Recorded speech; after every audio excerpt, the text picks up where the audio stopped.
Kneel, Audrey. Your place beside me is gone. Tristan Hale's voice crossed the court of 12 packs with such calm certainty that the cruelty sounded ceremonial. For one suspended heartbeat, Audrey Collins thought he had spoken to someone else. She stood beneath vaulted silver arches in the white and silver gown her mother had left behind, one hand hovering above the central moonstone. Hundreds of nobles, elders, pack representatives, and rulers watched from the galleries. Tonight was supposed to be the night Tristan confirmed her as Willomere's future Luna.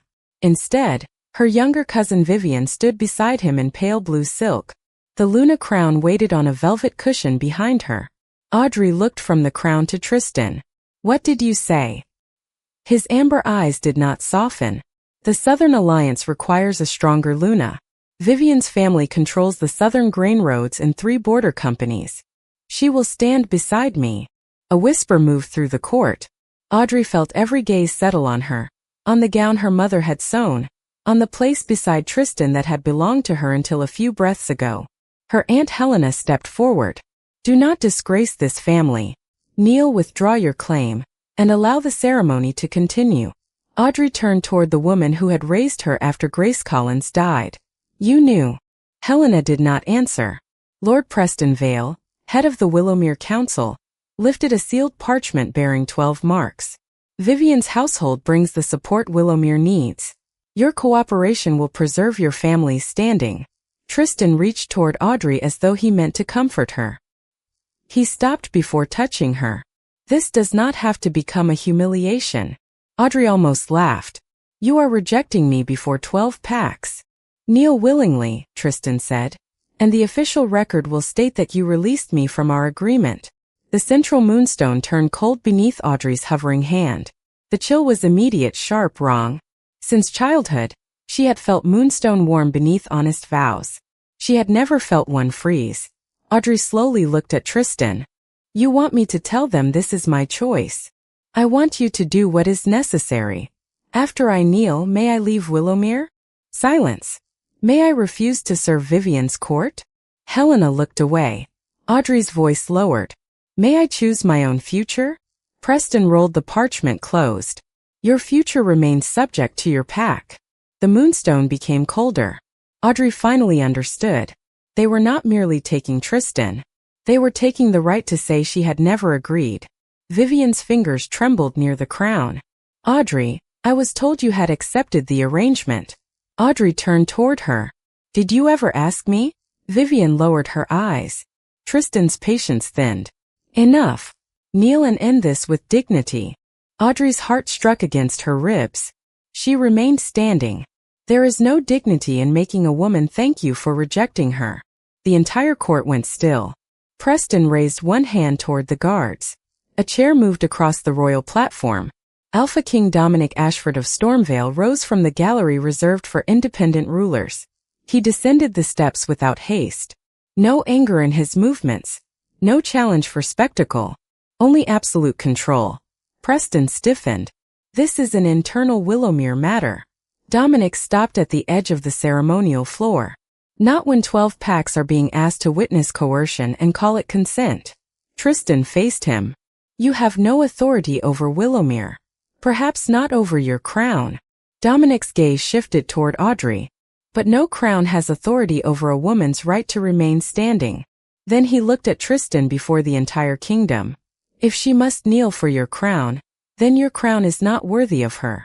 The words landed harder than a shout. Elder Samuel Brooks rose from the neutral bench and approached the central moonstone. He held one hand above it. "The stone has gone cold." Tristan's jaw tightened. "She is emotional." Samuel shook his head. "Moonstone does not measure embarrassment. It measures whether a vow is freely given." Audrey looked at Tristan. "Did you know this would happen?" He hesitated. Only for a second. It was enough. Preston stepped forward. "The alliance must be completed tonight. If Audrey refuses, her household loses council protection." The threat struck an old place inside her. Helena had taught her since childhood that gratitude meant obedience, that family came before discomfort, that a good Omega preserved peace even when peace demanded her silence. Dominic said nothing. He did not answer Preston for her. He walked toward the center of the court and stopped several feet away. Then he extended one open hand. He did not touch Audrey. Audrey Collins, you may leave this ceremony without kneeling, apologizing, or surrendering your future. Stormvale will recognize your right to do so.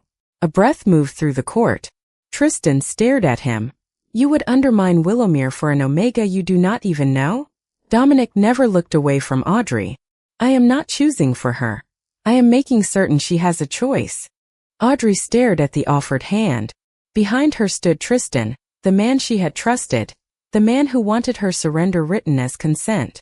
Ahead of her stood his greatest rival, offering no Luna title, no mate claim, no promise except an open door. If I take your hand, Audrey asked, what do you claim? Nothing. My loyalty? No. My service? No, my future. Dominic's expression softened. That belongs to you. The moonstone pulsed once silver. Samuel looked down sharply. The stone is responding. Preston raised his voice. She remains Willowmere property under prior covenant. Dominic finally looked at him. A bond is not a deed of ownership. Tristan stepped forward. She is still mine by court law. Audrey turned toward him. Then why did you reject me? Silence. Whatever remained of the life she had imagined cracked cleanly. Audrey lifted her hand. Fear held it halfway for one heartbeat. Then she placed her fingers into Dominic's palm. Before the entire kingdom, Dominic took the hand Audrey had freely placed in his, closing his fingers only after hers touched him. The moonstone exploded with silver light. Gasps rose across the galleries. The cold vanished. Light raced beneath Audrey's feet and circled her without touching Tristan or Vivian. A silver crescent appeared around Audrey's wrist. Across its center ran an open road. Samuel lowered himself beside the stone. The free moon mark. Helena went pale. Preston took a step backward. Audrey stared at the mark. What is it? Samuel rose. It appears when a person rejects a coerced covenant through free will before lawful witnesses. Its bearer may challenge agreements tied to this court when consent has been concealed or falsified.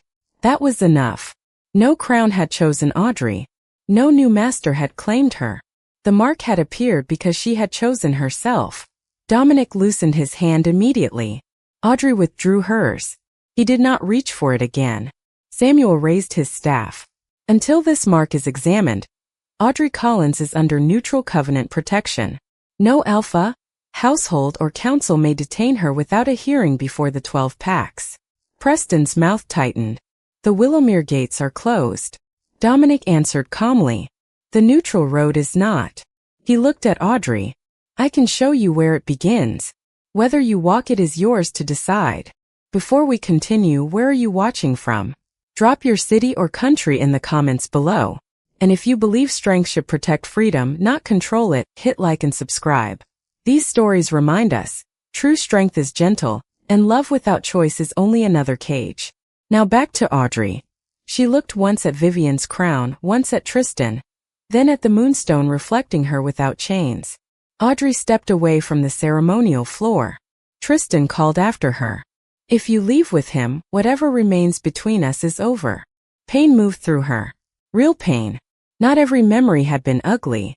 There had been summer evenings beneath willow trees, quiet walks, books shared beside the river, promises Audrey had once believed belonged to both of them. She looked over her shoulder. You ended it when you asked me to kneel. Then she walked through the eastern doors. Dominic did not take her hand again. He walked several steps ahead, leaving the road open. Snow had begun falling. A dark carriage waited beneath Stormvale's silver banner. Dominic opened the door and stepped back. Stormvale can offer sanctuary. Audrey studied him. For how long? 1 night. 7 nights. As long as covenant law allows. And if I want another neutral territory tomorrow, I will arrange the road. You would let me leave after publicly standing against Tristan? I did not stand against Tristan to acquire you. Audrey searched his face. Dominic removed a small ring of keys and placed it in her palm. One opens your chamber. One opens the south gate. One opens the Free Moon archive. Audrey looked at him. You are giving me a key to leave your kingdom. A refuge is not freedom if someone else controls the door. She entered the carriage. Dominic sat across from her, not beside her. Willowmere's towers vanished behind falling snow. Audrey expected freedom to feel lighter. Instead, grief rode beside her. Stormvale appeared before dawn, its black towers rising above a river covered in mist. There were no bells, no crowd waiting to inspect the Omega the king had brought home. Healer Caroline Hayes met Audrey inside a quiet corridor. Beside her stood Emily Carter, a young Omega apprentice carrying a sealed letter. "This was left for the next bearer of the Free Moon Mark," Caroline said. Emily offered it to Audrey. The seal bore one name: Grace Collins. Audrey stopped breathing. Her mother had been dead for 9 years. She broke the wax. The first line made her knees weaken. "If my daughter bears the mark, Willowmere has already tried to turn her silence into consent." Audrey read on while Dominic remained near the doorway. Grace explained that Free Moonkeepers had once traveled among the 12 packs as independent witnesses. They belonged to no alpha. Their purpose was simple: to make sure a promise spoken under fear could never be disguised as loyalty. Near the end was one final warning. "The person chosen to betray you will not be Vivian. It will be Tristan." Audrey lowered the letter. What if everything between us was never fate? Caroline glanced toward the archive doors. "Then we find the first record." Audrey used her own key. Inside, Caroline found a sealed parchment carrying the Willowmere crest and Grace's witness mark. 2 names appeared. Audrey Collins. Tristan Hale. Below them, court bond. Caroline read silently for several moments. "This was placed on you when you were 7. It was a temporary household bond meant to create familiarity between allied children. It should have expired at adulthood unless both freely renewed it." Audrey stared at her. Was it a mate bond? No destiny. No, Emily found a later record. Her face changed. Tristan opened this file 5 years ago during Alpha training. Audrey took the document. Tristan's signature stood beneath a declaration confirming he had learned the truth. He knew. 5 years of calling their bond sacred. 5 years of telling Audrey that doubt meant doubting the moon. Her eyes burned. So everything was false. Caroline shook her head. The bond could encourage closeness, could not choose every feeling. What Tristan did after learning the truth was his choice. That hurt more. A false memory could be discarded. A real choice could not. Dominic moved only when Audrey looked toward him. "There is something you should know about Stormvale too." He unlocked a cabinet. Inside were decrees signed by his father. One treated Free Moonkeepers as property of the crown. Another authorized force service. Audrey looked at Dominic. "Your family tried to own them." "Yes. No excuse. No softening." Dominic placed a repeal decree beside them. "I ended those claims when I became king." "Why show me this?" "Because if you learn Willowmere lied to you and then discover I hid my own kingdom's shame, everything I say afterward becomes worthless." Audrey studied him. "You could have destroyed these." "Yes. You kept them." Truth does not become less dangerous because the page disappears. For the first time since the court, Audrey looked at him and saw not merely a king who had helped her escape, but a man willing to show where his own crown had failed. The Free Moon Mark suddenly burned cold. Caroline lifted Audrey's wrist. The open road through the crescent had narrowed. Emily checked an old ritual calendar. Willowmere scheduled 3 lunar rites. Caroline read the entries. "The council is using your old court bond as inherited consent. The rites would transfer recognition from your mark into Vivian's crown, strip your right to challenge Willowmere agreements, and make future treaties appear lawfully witnessed." Audrey looked south. "They rejected me and are still using my silence." A low hum passed through the archive. One moonstone tablet darkened. Emily whispered, "The first rite has begun. Can we stop it from here?" Dominic asked. Caroline shook her head. "We need the original Willowmere ledger or testimony from inside the ceremony." Before midnight, Emily returned carrying a strip of blue cloth. Silver thread formed one sentence. "Eastern Moon Temple. Before the second rite. Come if you still want the truth." Audrey knew the stitching. "Vivian." Dominic read the message. "It may be a trap." Audrey folded the cloth. "It may also be the first thing she has done without Preston telling her to. The temple is inside Willowmere territory." "I know." Dominic waited. Audrey looked at him. You may come as an independent witness. You remain outside unless I call you. Captain Marcus stays at the neutral boundary. Agreed. No argument. The next evening, Audrey entered the ruined Eastern Temple alone. Dominic remained beneath the outer arch. Vivian waited inside in a plain gray cloak. Without the Luna crown, she looked younger, smaller, not innocent, only frightened. You came. You said you had the truth. Vivian reached beneath her cloak and removed a green leather ledger. Audrey did not take it yet. Why? Vivian looked down. Because I finally understood what they were making me become. You accepted the crown. Yes. You stood beside Tristan while he ordered me to kneel. Yes. You knew I had not agreed. A long silence. Yes. Audrey's anger became very still. Then do not tell me you had no choice. Vivian's eyes filled. I had one. I chose the crown. Why? Because for one night, I wanted everyone to look at me instead of you. The answer was ugly and honest. Vivian continued. You had Grace's name, Tristan's attention, Helena's expectations. Everyone talked about the future Luna while I stood beside her. Audrey's voice remained quiet. Being unseen did not give you the right to erase me. I know. Vivian offered the ledger again. Audrey took it.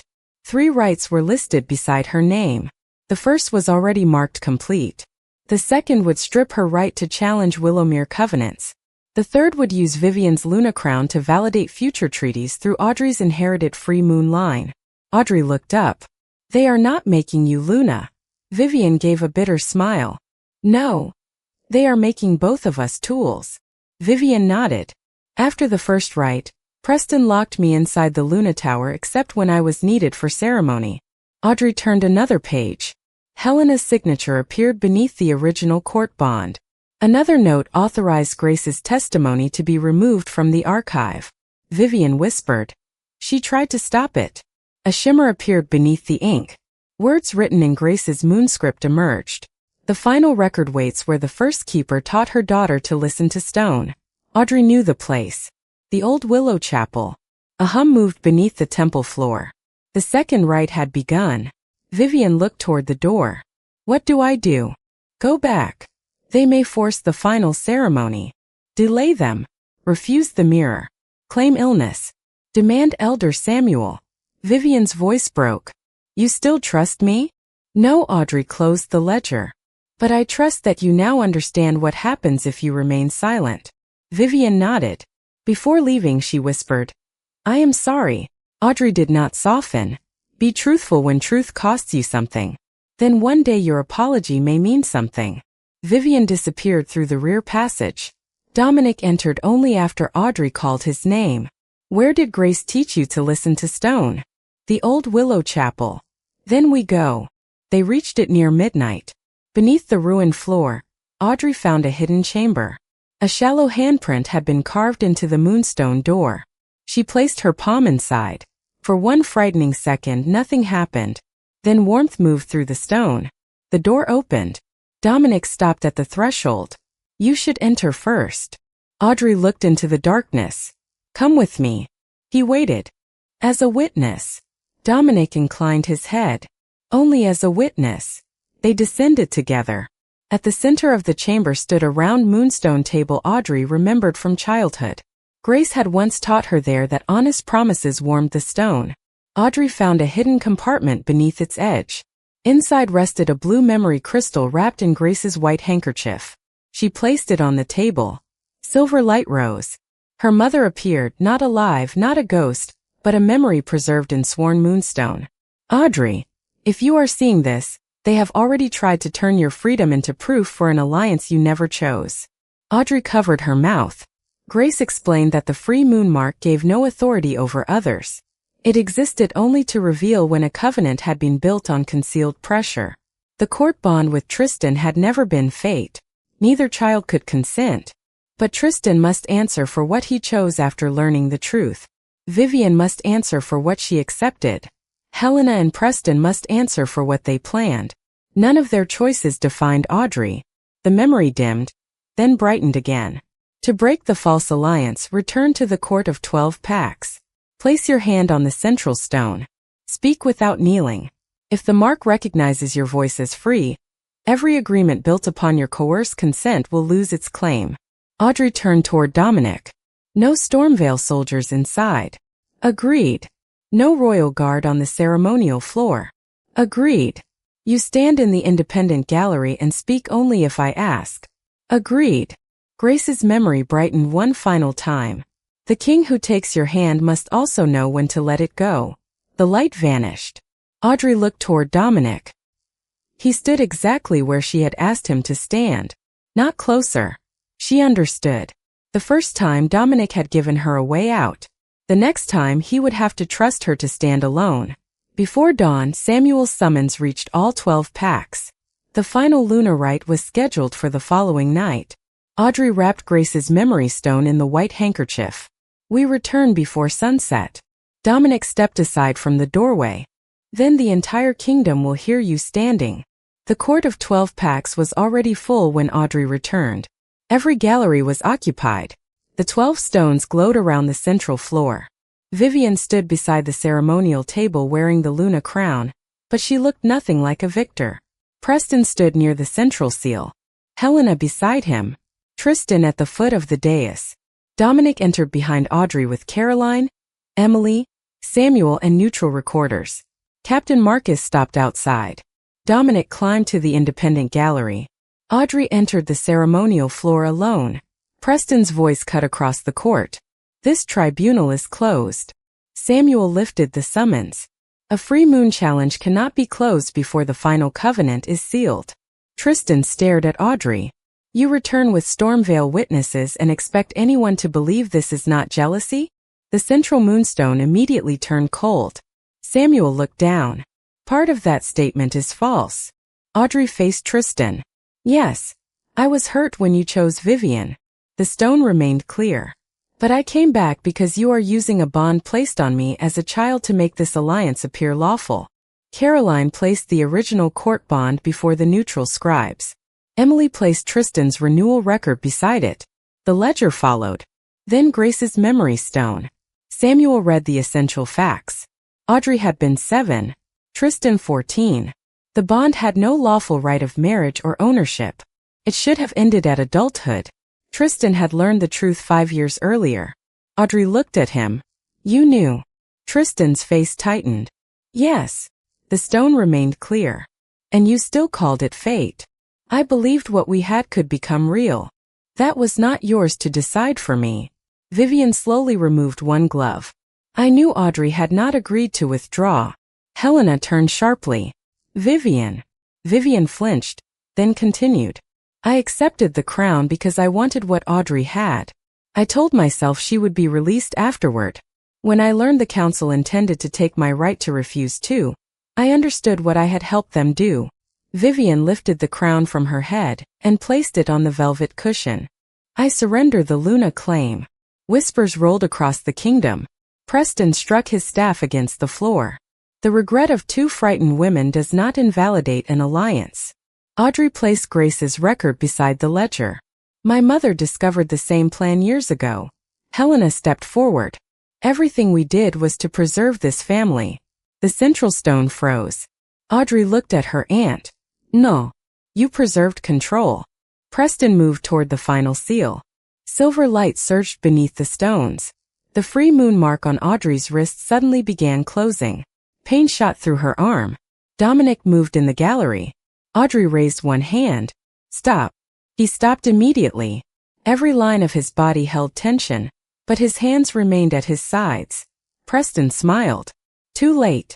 Your mark already belongs to the alliance. Fear rose inside Audrey. Old fear. Helena telling her gratitude meant obedience.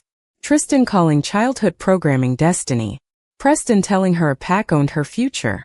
Then Grace's voice returned. The king who takes your hand must also know when to let it go. Audrey looked toward Dominic. He stood where she could see him. He was not coming to rescue her. He trusted her to speak. Audrey stepped toward the central moonstone and placed her palm against the freezing surface. Preston's confidence faltered. You have no authority left. Audrey lifted her head. Authority was never yours to take. Her voice traveled through all 12 stones. I did not consent to the court bond placed on me as a child. I did not consent to its renewal. I did not consent to Vivian's crown drawing from my mark. I did not consent to treaties built on my silence. The moonstone warmed only slightly. Audrey continued. No covenant is lawful when refusal is forbidden. No family is preserved by erasing one daughter. No alpha may call ownership protection. No court may command me to kneel so its lies can stand. The free moon mark opened. Silver light erupted across the court, not toward Vivian's crown, but outward through all 12 stones. Names appeared beneath the floor, hundreds of them, men and women whose consent had been hidden, altered, inherited, or ignored across generations of Willowmere Covenant law.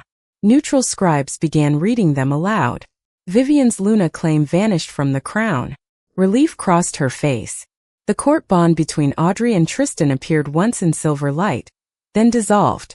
Audrey felt the familiar warmth beneath her ribs disappear. There was pain, but beneath it came something enormous. Space. For the first time, no ritual told her whom she was supposed to love. Preston's hidden seal cracked in half. Samuel raised his staff. The alliance is void. Lord Preston Vale is removed from council authority pending judgment. Helena Collins is stripped of guardianship over household vows, inheritance records, and dependent members. Tristan Hale is suspended as alpha heir until Willowmere's sworn households determine whether his leadership can be trusted. Tristan lowered his head, then looked at Audrey. Audrey, I did love you. The moonstone remained warm. Truth. Audrey felt grief move through her. I know. Tristan's expression broke. You believe me? Yes. But you loved the future they promised you more than you loved my freedom inside it. The court went silent. Tristan had no answer. Several Willowmere elders turned toward Dominic. One spoke. Failed alliance law permits an independent crown to request temporary stewardship. Dominic descended one step. Audrey's stomach tightened. This was the moment Tristan would have taken. Preston would have taken it. Any ruler hungry for territory would have taken it. Dominic looked toward Willowmere's gathered households. Then let Willowmere appoint its own temporary leaders. The elders stared. You refuse stewardship? I refuse conquest disguised as assistance. Choose representatives from your alpha, beta, omega, healer, and working households. Stormvale will witness if asked. It will not rule. No frost touched the moonstone. Audrey felt something inside her shift. This was not a man being gentle because she was watching. This was how he used power when an entire kingdom was watching. The final record was sealed. Dominic came down from the gallery. He stopped several feet from Audrey and extended his hand. The court fell silent. Would you like to leave with me? Audrey looked at his open palm. She had spent her life being chosen, promised, assigned, and rejected by others. Even a good man's hand could become a hiding place if she took it before she knew how to stand without one. She lowered her own hand. Not yet. Pain flickered through Dominic's eyes. He bowed his head. Then I will not ask again unless you choose to answer. No resentment. No demand. Audrey looked around the court that had once ordered her to kneel. First, I need to learn who I am when no one else is choosing for me. That night, Audrey stood alone on the balcony of a neutral guest house outside the court of 12 packs. Snow rested along the stone rail. Behind her, the kingdom was still arguing over Willowmere's temporary council. Ahead, the mountains disappeared into darkness. She heard footsteps.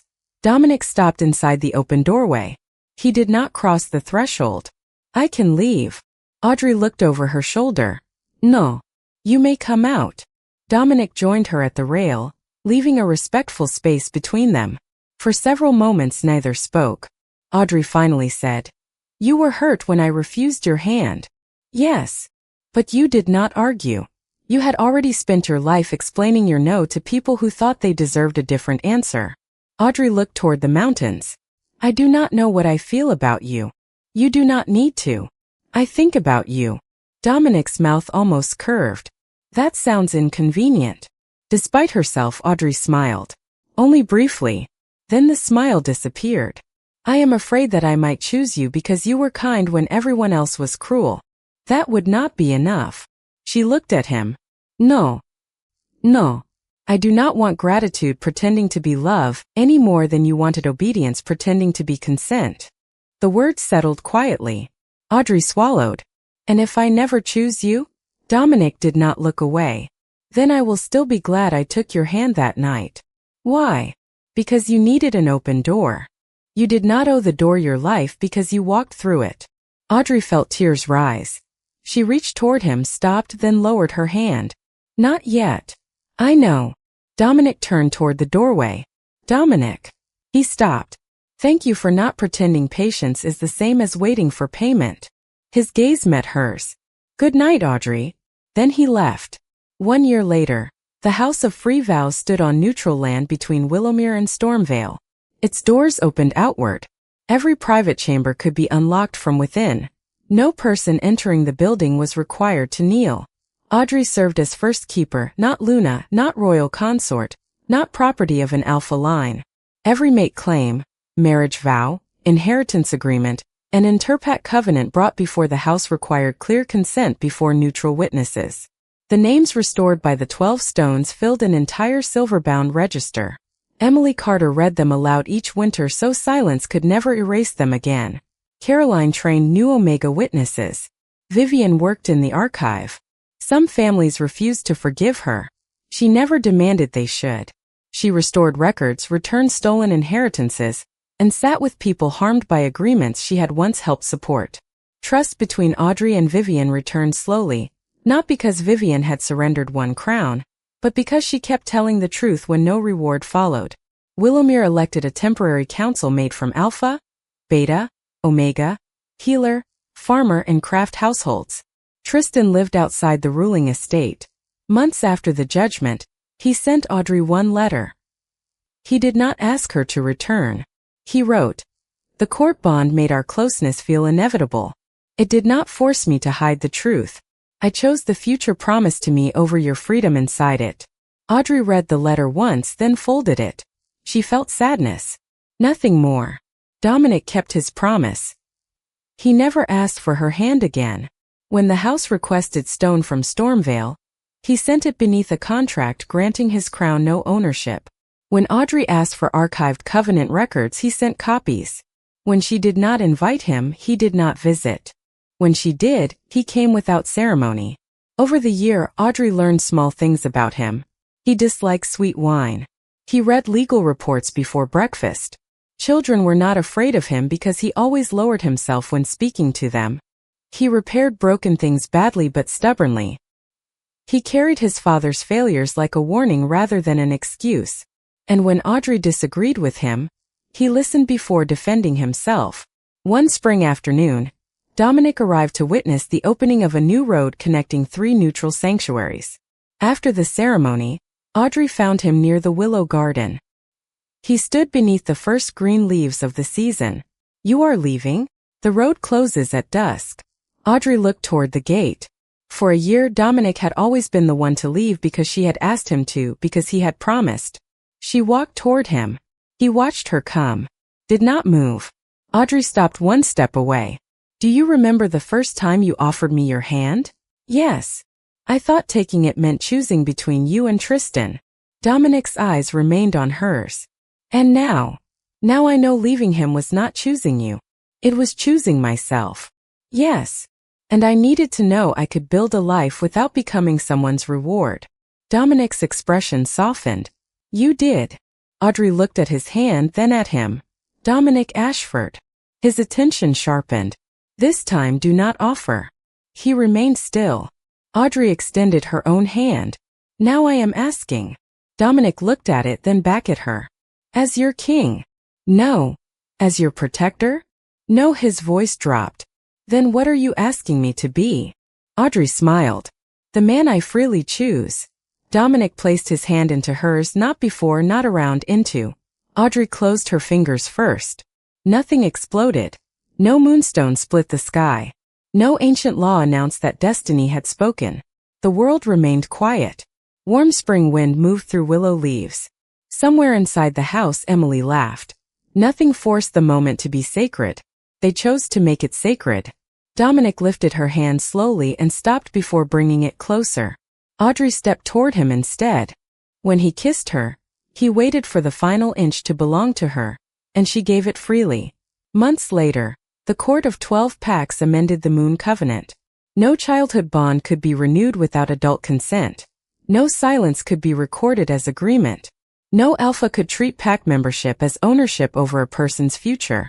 Audrey refused every attempt to name the reforms after her. The law was larger than one woman. Still, above the entrance to the House of Free Vows, one sentence was carved into pale stone. A hand offered in strength must always remain easy to release. Whenever Audrey passed beneath those words beside Dominic, she remembered the night an entire kingdom watched one man order her to kneel and another man simply opened his hand. The first had believed power meant deciding where she belonged. The second had understood something far more difficult. Sometimes the strongest thing a king could do was leave the choice entirely hers.